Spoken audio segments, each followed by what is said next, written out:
Hello, my friend. Welcome back to my channel and happy March. And for me, I can also say Happy New Year. Why am I saying Happy New Year? Because earlier this year, I determined that January is actually like your free trial month and the new year doesn't start until a little bit later. And then after some discussion with my lovely community here on YouTube and in Patreon, we were discussing kind of the ebbs and flows of productivity and how by the time it takes us a couple of weeks to a couple of months to get over the holiday season and all of that jazz, we feel like we've lost a couple of months in getting towards our New Year's goals. So I had the idea of what if we just push the new year a couple of months. So I made the choice because I was in Florida since the end of November up until about 2 weeks ago. I decided that my new year wasn't going to start until I was back home here in Minnesota and ready to actually buckle down, focus, and get things done. And that is exactly where I am now, and that's exactly what I'm going to do. If you are new here, hello, my name is Brianna. I am the diva behind Diva and the Divine, and I'm so glad you clicked on this video today for my monthly reset. What is a monthly reset? Well, typically it is me sharing my goals for the upcoming month, but this month I actually want to spend a little bit more time reflecting on the previous month as well. I actually saw a different YouTuber approach her monthly reset this way, and I can't for the life of me remember her name, but I will put her handle right here, or her channel name right here. And she actually had a Notion template that was for monthly resets that I took because she offered it to us, give your email address, get the free template. And I really liked the little bit of time it took to just go back and reflect on the things of the month in the past. And it's not just about, did you achieve the goals? Did you check off the things on your to-do list? And so I'm really excited to kind of take this new, different approach with you today. But of course, as always, we're going to be touching on what my goals are for the month of March using my Cultivate What Matters Power Sheets planner. First things first, let's go ahead and take a look at this Notion template and the reflections on February that I wrote down. The first question is, what did you accomplish this past month? And for me, number one, first and foremost, we packed up all of our stuff from Florida. We drove through the rain, the bad storms, the long days into the cold, and we got back here in Minnesota. That is like the top thing that we have done in the month of February. I also took the opportunity to reset the home. We had no food in the house. I did so much grocery shopping this past couple of weeks. Oh my gosh, but we are set. We are good. We have meat. We have paper goods. We have all the things we could need to set me up, and my husband up too, but he's not actually doing like a diet thing, but I am. And so to set myself up for success, I have the basics of what I need to have a high protein, lower calorie, macro tracking diet all situated and ready to go. So the home reset was awesome. And number three is there was a lot of decluttering that also happened while I was resetting the home. I don't know what got into me, but it's like I came home and I was just like, I have to get rid of it. I have to get rid of all of it. And so a lot of things, especially here in my office. There were a lot of things. We're talking like grocery bags, like plastic bags, like 4 or 5 bags, not to mention the boxes of things. We were hoarding boxes a little bit because we thought we were moving. Now we're not moving. Long story if you don't know, but it's fine. We're hanging out here for a while. So I even went as far as to get rid of, those boxes that we hang on to just because, like the box that our MacBooks came in, or our iPhones, or our Apple Watches, those fancy high-end packaging that we really don't ever actually use again, all gone. All in the recycling bin. I don't need them. I'm never gonna use them again. I'm gonna hang on to them until I get a new Apple device and then I'll just throw out the old one. There's no point. My life feels lighter. My room feels lighter. I can't explain it to you, but this act of decluttering that I started the second we got home, I went through and got rid of old expired things in the kitchen that I thought I had already cleaned out, but apparently I had not. And so we were starting from basics, and I'm not mad about it. I'm actually really thrilled with the amount of decluttering I've done in the only couple of weeks that we've been home. I love this next section. It says self-care last month included, and I think that's really important to acknowledge. What did you do for self-care, for self-love, to take care of yourself? In this world of busy, go, go, hurry, it's very easy to overlook the simple acts of self-care and self-love that we should be doing on a regular basis. So I love that this reflection template gives you the opportunity to truly sit down and be like, did you take care of you this past month? And for me, I had 2 things things on this list. First was the 28 Days Self-Love Challenge that I hosted in my free Facebook group, and I did everything that was on the list and then some. Every day I made it a point to focus on something being self-love. Now, it wasn't always like pamper, facial, manicure, woo-woo, self-love type stuff. No, it was actually like eat a healthy meal, get off of your phone. I took a 24-hour hiatus from social media. All of these things add up over time to being super intentional about the self-care and the self-love that you give yourself every single day. So while it's not all pretty and fun and fabulous, it's all really, really important. And focusing on self-care is something I want to continue to do, even though the challenge is over. And then the other form of self-care that I did this month is just to take the necessary time to reset the house. We got back on a Sunday evening, and it would have been really easy for me to come home to the chaos, because the house was chaos, and just be like, oh, but I gotta figure out how to work and film and do all these things, and I was like, you know what, no. We're just gonna take this week. We're not gonna worry about content creation. We're not gonna worry about working out. We're not gonna even worry about tracking. I didn't even track my food the week that we got home. I was just like, the only focus, the sole focus is going to be to take this week to get this house put back together. Because then the following week, the next Monday, I could feel like I'm settled, I'm ready, and I can hit the ground running. And that was a spectacular feeling and absolutely something that I'm glad I did. What challenged me last month? The entire process of packing and driving in the rain. I have an absolutely PTSD-driven phobia of driving in the rain, and we had to drive through the rain half of our trip. I was high anxiety for several weeks in the month, and I'm glad that that period of time is over, but it was challenging. I could feel the anxiety responses in my body, and it was a rough time, and it's over now, and that's great. The key lessons and takeaways from the month of February were to prioritize, take time, and do my best, and I loved that those were the lessons I took away from it, because you gotta prioritize things. You cannot do all of the things. You can do anything you want, but you cannot do all the things that you want, and that's really important to acknowledge on a regular basis. And remember that you can do what you need to do, but you need to prioritize. And some days something is gonna take the back burner. Some days it's gonna be work. Some days it's gonna be your healthy dinner. Some days it's gonna be you have to do just walking and errands instead of getting your workout in. You have to prioritize in order to get the most important things done. And that is what I truly felt like I did this past month, and that feels really good. This next section of the reflection is also really fun. It's called Notables, where you just kind of write down a couple of categories and did you discover or buy or do anything notable in that month.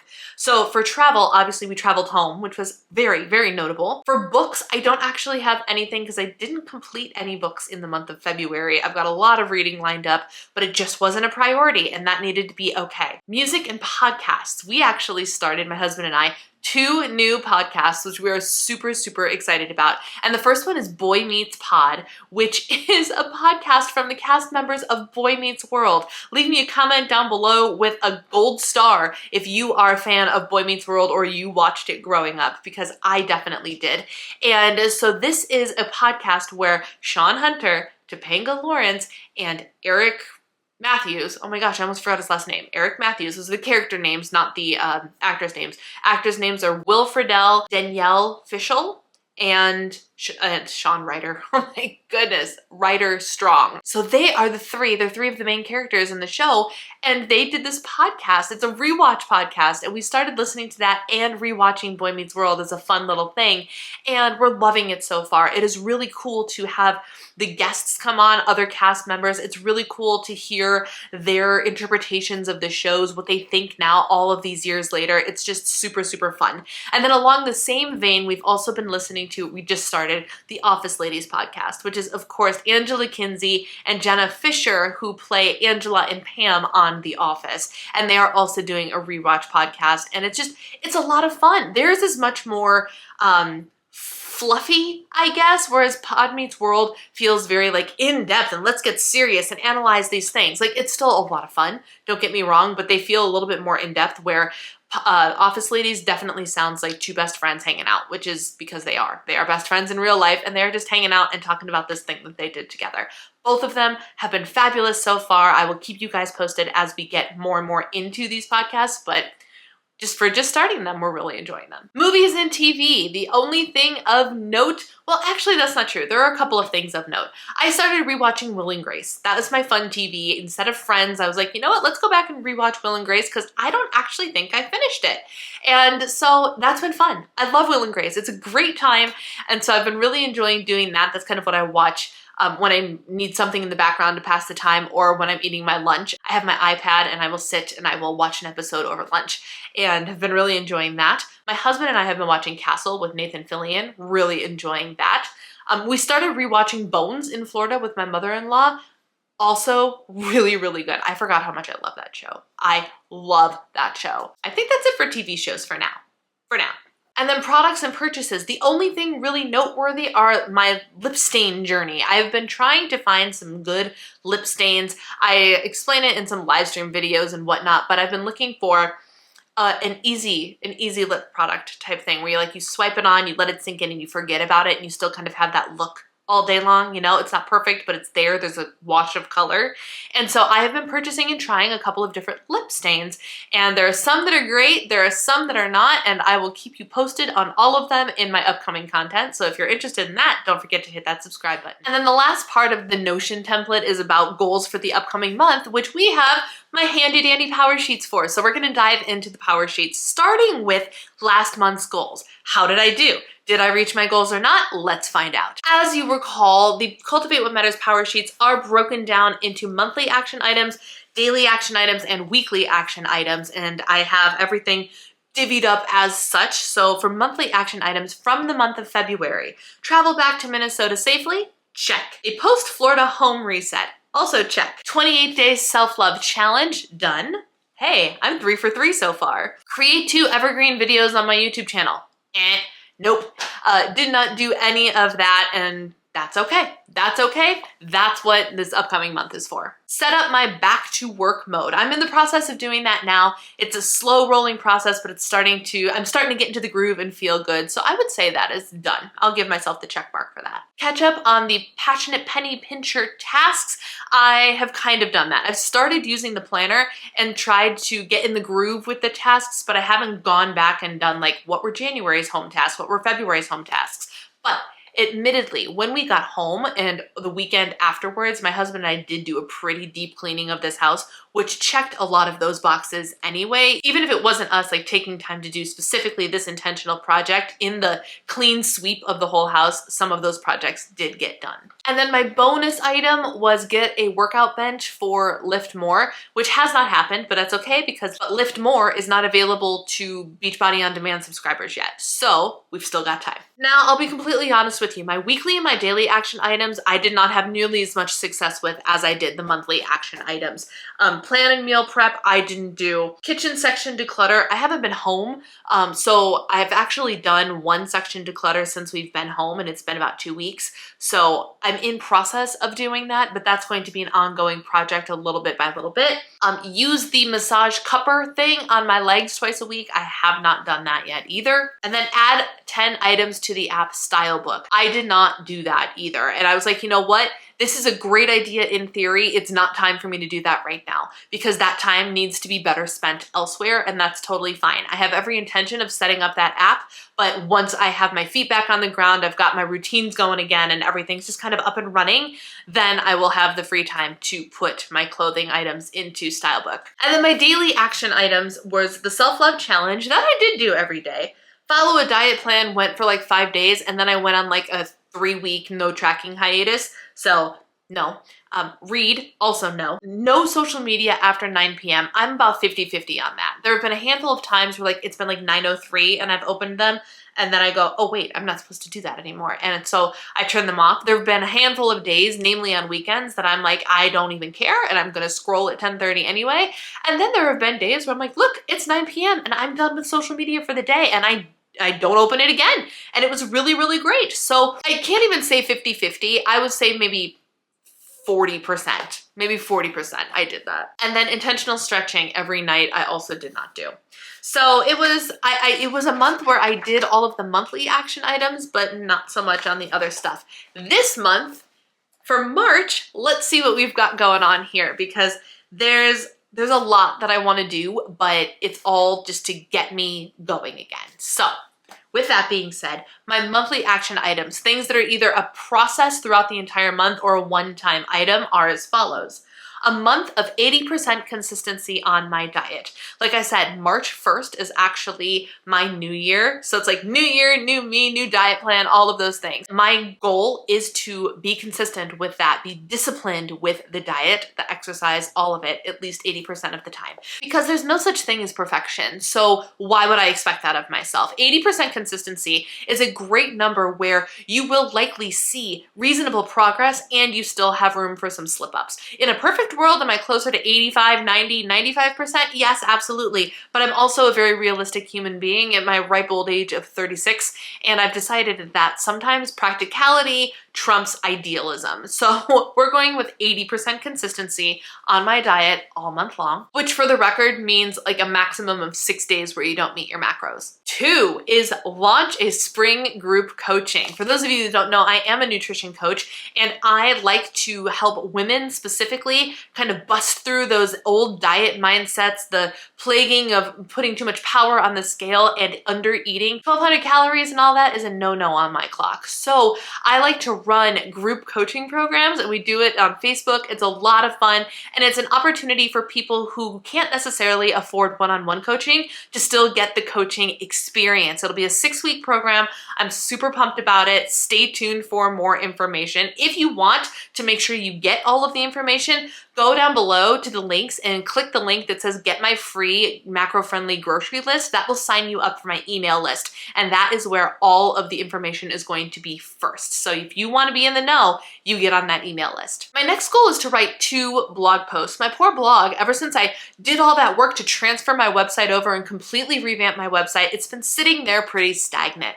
So I want to get 2 blog posts up this month. Make plans with friends. Now that we're back in Minnesota, it's time to get back into our social life. Not that we had any extreme social life happening. We're just starting to develop our community here post-COVID, but we do have friends that we would like to get together with. So my goal this month is to make plans and execute them. And then I have a couple of book reading goals. First is to read the book Know My Name. This is the Sharon Says So book club book for the month, and I'm really excited about it. It's not a light topic by any sense of the word. It is not fun, it is not fiction, but it is the book club book, and I skipped out on the first book club book about Sam Adams. I just wasn't feeling it and wasn't particularly motivated to read at the time, but this book I have heard nothing but wonderful things about, so I'm really excited to dive into that. I also want to finish The Lazy Genius Kitchen now that I am home and can implement the things in the book in my actual kitchen. I want to finish that book. I did start it while I was in Florida, but then I very quickly set it aside to wait until I got home. And then I want to reach out to one of my local friends about joining a choir. One of my annual goals is to get involved in performing music outside of my church. And I have a lead on an opportunity that I might be able to take advantage of, so I want to reach out to her about it so I don't miss any audition process or anything like that. And then I want to plan a date night out. In a perfect world, my husband and I have a date night every week. We don't necessarily go out every week, and sometimes it's a, what do you want to do? I don't know, what do you want to do? So this month I want to make sure that I take initiative. I'm very bad at taking initiative. I want to take initiative and make plans and be like, you just got to show up, dress up, show up. I've got it all covered. So those are my monthly action items. Now for the weekly action items. These are reoccurring tasks that I strive to do every single week. First is follow a work schedule. I gotta write the work schedule, but then I gotta follow the work schedule. Send out an email newsletter. Remember that link I said was down below? I gotta actually use the email newsletter system. I'm so bad at it and I don't know why, but I feel like if I can just get ahead or get into a groove, it'll be a lot easier. So this month, mark my words, you're getting 4 of them this month. Maybe 5 depending on how the weeks fall, but you're getting 4 of them this month. Publish 2 YouTube videos a week. Gotta get back on my filming game, gotta get back on my editing and uploading game. 2 videos a week at minimum. This is for my cell phone discipline. I want to be 24 hours phone free in my waking hours every single week. What does this mean? I have an app called A Tracker Pro that tracks the tasks that you do. You just click on what task you're doing and it'll run a timer until you click it off. And I have one set for phone free time. And whenever I make the intentional choice to put my phone in a different room or put my phone on the other side of the room and not touch it for a while, I turn on cell phone free time. And my goal will be to rack up in a week's time 24 hours of that timer running and of me not having the phone in my hand. Sleeping does not count. And then of course, meal plan and prep. I just, again, gotta get into the groove. So this month is all about getting back into that post-Florida groove. And then my daily action items. I am pumped for these daily action items, y'all. Starting with lift more. This is, and I don't mean just like in general, lift more weights. No, that's not what I mean. Lift More, L-I-I-F-T, is a new program on the Beachbody On Demand app. I am not a Beachbody coach. I don't use their supplements. I don't prefer their supplements. I think they're overpriced for what they are, but I love their workout platform. I love it. So I'm an avid Beachbody On Demand user. And my favorite workout program of all time is by Joel Friedman, and it's called Lift 4. You guys know, if you've been around for any amount of time, I love that program. It has changed the muscular composition in my disabled body. And I actually just started a new round of it while I wait patiently for Lift More to hit the non-VIP option. If you wanted to pay extra money, you could have had access to Joel's new plan, Lift More, but I didn't do that because we weren't even home to enjoy it. So my goal is to have a weight bench, because you need a weight bench to do this program, to have a weight bench down and ready. It launches on March 2nd, which is a Thursday. So that's kind of silly. It's actually the day you're seeing this video. But I don't start workout programs on a Thursday. No. I start on Mondays. So the Monday after you're seeing this video is the day that I will be starting the Lift More program. And my goal is to do it Monday, Tuesday, Wednesday, Thursday, Friday, or it's a 5-day week program instead of a 4-day week program. I haven't decided how I'm going to divvy it up yet. It might be Monday, Tuesday, Thursday, Friday, Saturday, or something like that. I don't know. I'll let y'all know once I experiment with it. But the daily action item gets checked off if I do the workout every day I was supposed to do the workout. There are a couple rest days in there, so we'll see. Also, plain and simple, meet my calories and macros. I'm coaching myself through this current fat loss phase. I have macros set, I have to meet them. And then do my Bible study and quiet time with God. That is one of the disciplines that I want to get back into, especially during this season of Lent. And for those of you that don't know, the Christian season of Lent is the season of waiting between Ash Wednesday and Easter Sunday. And oftentimes it is a time of fasting and prayer. And I don't mean fasting necessarily in terms of not eating, but in terms of giving up something or extra discipline in something. And I'm really taking that concept and embracing it this season. So one of the first things I'm going to do every single day is to get into Bible study. I have a specific Lenten Bible study from She Reads Truth, and spend quiet time with God every single day. And then use my Passionate Penny Pincher Home Planner. I'm trying to get in the groove with that thing, and it's a little bit harder than I anticipated, but I'm working on it, and my goal is to use it every single day. There you go. Those are my goals. That's my March reset. I am so excited for March to finally be here because, like I said earlier, it is my new year. So this is my time to buckle down, hit those New Year's goals, and really make progress towards the life that I'm striving for. And I'm super, super excited. If you liked this video, please give it a thumbs up, as it does help me out. And if you want to follow me along on this crazy little journey, go ahead and hit that subscribe button, and don't forget to hit the bell so you get notified every time I upload something new. Thank you guys so much for watching. Take care, and I'll see you again real soon. Bye.